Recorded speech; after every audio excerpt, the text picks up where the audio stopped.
Hola, bienvenidos. En este video se expondrá la ecuación de calor en coordenadas cilíndricas y los principales términos físicos en los cuales se basa para su deducción. Además se expondrá un ejercicio típico aplicado en la ingeniería y su respectivo análisis.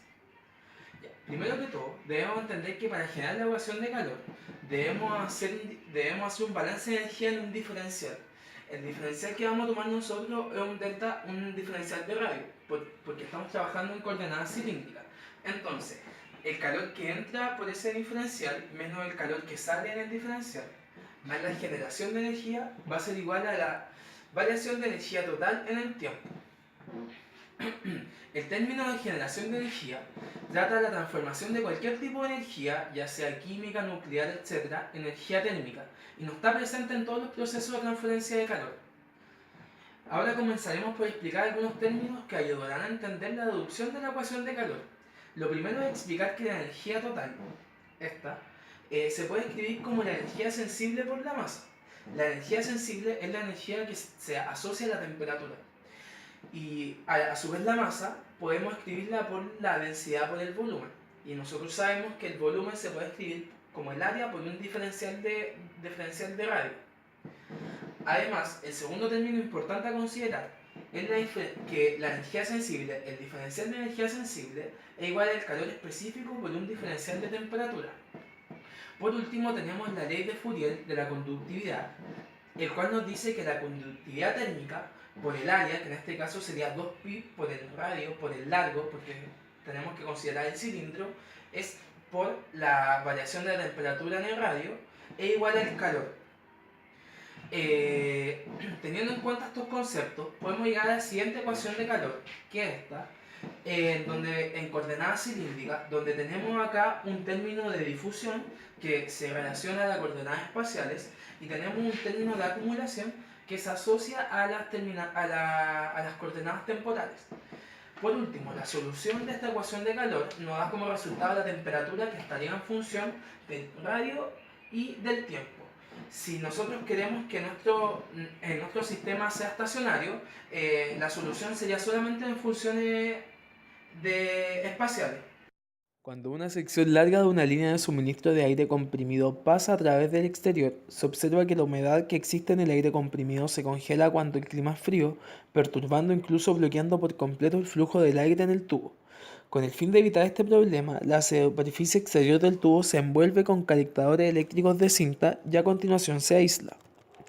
Considera un tubo de aire comprimido de longitud L igual a 6 metros, radio interior 3,7 centímetros, radio exterior 4 centímetros y conductividad térmica 14 watts sobre metros grados Celsius, equipado con un calentador de cinta de 300 watts. El aire está fluyendo por un tubo a una temperatura de menos 10 grados Celsius y el coeficiente promedio de transferencia de calor por convección es de 30 watts sobre metro cuadrado grados Celsius. Suponiendo que 15% del calor generado en el calentador de cinta se pierde a través del aislamiento, A. Exprese la ecuación diferencial y las condiciones de frontera para la conducción unidimensional de calor en estado estacionario a través del tubo. B. Obtenga una relación para la variación de la temperatura en el material del tubo resolviendo la ecuación diferencial. Y C. Evalúe la temperatura de la superficie interior y exterior del propio tubo. Para abordar problemas de este tipo, primero que todo debemos conocer los supuestos de los cuales está basado. El primer supuesto es que el flujo es estacionario y el segundo supuesto es que es unidimensional. Al ser un flujo unidimensional, lo que nos indica es que tenemos que utilizar la ecuación de calor que desarrollamos anteriormente, que es la que presentamos acá, y si es estacionario nos dicen que la acumulación, que es la derivada del tiempo, la derivada de la temperatura en función del tiempo, se nos va a hacer. Por lo tanto, la ecuación de calor, la que debemos trabajar es esta. El problema nos indica si existe o no generación de energía. Por lo tanto, si no hay generación, este término también se nos va a hacer. A continuación también tenemos que deducir las condiciones de borde del problema. Es importante saber que cuando nos indican que el flujo es estacionario, la solución de la ecuación diferencial está solo en función de las coordenadas espaciales y por lo tanto no existen condiciones iniciales del problema. Esto quiere decir que la solución solamente va a estar en una variable que es la variable espacial, va a estar en dos variables que es espacio-tiempo. Para analizar las condiciones de borde, debemos hacer balances de energía en la superficie.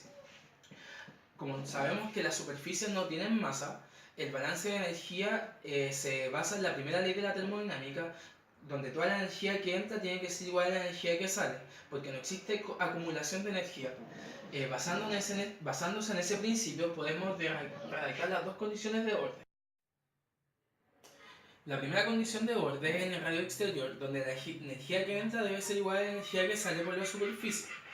Por lo tanto, debemos considerar el flujo de calor que genera el calefactor eléctrico, que son 300 watts. Pero estos 300 watts solamente entran al tubo 85%. Entonces, para calcular el flujo, debemos multiplicar 0,85 por lo que genera el calefactor eléctrico y dividirlo por el área. Cuando tenemos esta solución, ese es el flujo de la superficie que está ingresando al tubo. Y eso debe igualarse a la conducción de calor según la ley de Fourier, y la conducción debe estar en el radio 2 porque es el radio en el cual estamos evaluando. La segunda condición de borde nos indica que el flujo también ingresa en el radio 1 por conducción de calor aplicando la ley de Fourier, pero sale en este caso por convección, entonces usamos el principio de convección. Teniendo estas dos condiciones de borde y además la ecuación de calor con los supuestos del problema, podemos encontrar la función temperatura solamente en coordenadas espaciales debido a que es el sistema estacionario. La función temperatura da 0.483 logaritmo natural de radio partido en el radio 1, que es el radio interior, menos 3,9. Hay que poner atención en este punto, es que podemos generalizar la función temperatura para cualquier radio que se encuentre entre R1 y R2. Asimismo, el problema C, que nos pide calcular la temperatura que existe en estos puntos, solamente reemplazar en esta ecuación R1 acá y R2 en este lado también, y nos da que la temperatura en R1 es 3,9 grados Celsius y la temperatura en R2 es de 3,86 grados Celsius. Es importante a la hora de realizar los ejercicios de transferencia de calor tener en cuenta los supuestos en los cuales se está desarrollando el problema y las condiciones para desarrollar la ecuación. Tenemos que tener en consideración si el régimen es transitorio o estacionario. Asimismo, si el régimen es transitorio, podemos tener condiciones de borde y además condiciones iniciales para la solución de la ecuación diferencial. Y si el régimen solamente es estacionario, solamente tenemos condiciones de borde. Y así también podemos solucionar la ecuación diferencial. Gracias.